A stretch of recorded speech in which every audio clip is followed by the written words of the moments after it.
Selamat datang kembali di tutorial Golang untuk pemula. Jadi di video ini kita akan belajar tentang defer di sebuah fungsi. Oke, jadi defer itu sendiri adalah sebuah statement yang bisa kita gunakan untuk menjalankan suatu baris kode tertentu di akhir operasi.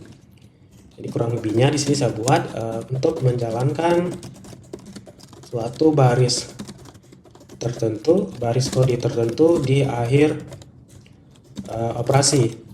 Misal di sini saya buat fmt println hello world. Kemudian di atasnya saya buat println 1 seperti ini. Nah, namun yang baris ini saya tambahkan keyword defer di depannya.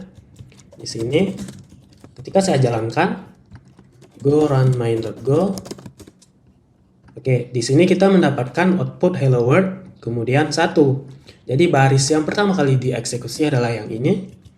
Dan yang terakhir, tepat sebelum proses ini berakhir, jadi sebelum baris penutup dari sebuah fungsi tereksekusi, maka akan tereksekusi yang baris defer. Seperti itu. Ini misal saya tambah lagi defer fmt println 2 seperti ini. Kalau saya jalankan go run main.go. Oke, jadi yang pertama kali tereksekusi adalah hello world.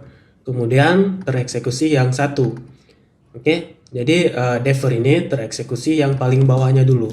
Misal di sini kita punya defer lagi, di atas sini juga punya defer lagi. Maka yang pertama kali tereksekusi yang ini. Oke. Misal saya print fmt println 3. Oke, di sini saya print lagi fmt println 4. Ini saya jalankan go run main.go. Oke, di sini bisa kita lihat yang pertama kali tereksekusi hello world, kemudian yang ini, selanjutnya yang ini, dan sampai yang keempat. Jadi sifat dari defer ini LIFO, last in, first out. Jadi yang terakhir kali masuk dia bakalan di print pertama kali, kemudian diikuti terus sampai ke 4.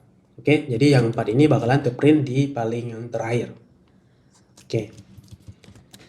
Misal di sini saya tambahkan lagi defer fmt println 0. Oke, ini saya jalankan go run main.go. Oke, di sini yang terprint hello world yang pertama. Kemudian ini yang terakhir, karena balik ke ini sifatnya LIFO, last in first out. Yang paling terakhir akan di print pertama. Kemudian dia cari lagi apakah masih ada keyword defer. Kalau ada maka dia akan ngeprint lagi dan seterusnya sampai selesai. Oke. Selanjutnya saya coba contohkan, misal di sini saya punya sebuah fungsi func kumpulan defer misal. Nah, di dalam fungsi ini saya akan mengiterasi atau looping sebanyak 5 kali misalnya. Jadi for i sama dengan 1. I lebih kecil dari 5, I plus plus. Oke, seperti ini.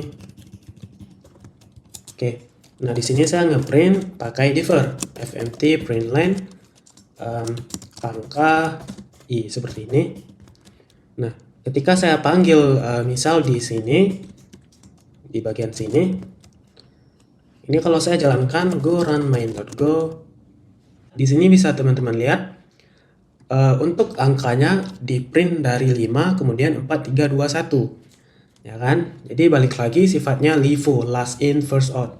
Jadi yang 5 ketika terjadi iterasi maka 5 posisinya berada di paling terakhir, makanya ini dia di print duluan, kemudian 4, 3, 2, 1. Oke, nah selanjutnya baru akan di print yang ini, ini dan seterusnya sampai dengan yang 4.